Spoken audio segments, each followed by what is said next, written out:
இயேசு கிறிஸ்துவும் நானும். இன்றைய வேத வசனம் 1 சாமுவேல் 16:7.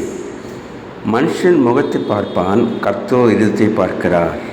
அன்பான சகோதர சகோதரிகளே, ஆண்டவர் சவுலை ராஜாவாக ஏற்படுத்தி அவனை தள்ளிவிட்ட பின்பு ஈசாயின் குமாரனாகிய தாவீதை அவர் ராஜாவாக ஏற்படுத்தும்படியாக சாமுவேலுக்கு சொல்லுகின்றார். அப்போது சாமுவேல் ஈசாய் இருக்கின்ற இடத்துக்கு போகின்றார். அங்கே அவர் பலி செலுத்த போகிறேன் என்று சொல்லி ஈசாயை தன் முதல் மகன் எலியாவை அனுப்பின போது சாமுவேல் அவரை அபிஷேகம் போன போது ஆண்டவர் சொன்னார், கர்த்தர் அபிஷேகம் பண்ணப்பட்டவன் இவன்தான் என்று அவர் எழுந்தபோது கர்த்தர் சாமுவேலை நோக்கி, நீ என்னுடைய முகத்தையும் என்னுடைய சரீர வளர்ச்சியும் பார்க்க வேண்டாம் என்று சொல்லுகின்றார்.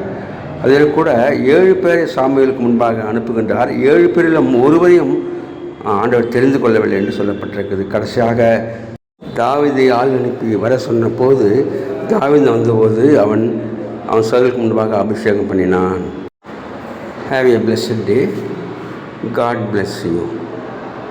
Give your heart to God, your hand to man. Live in God's word, live on your knees. Thanks for watching.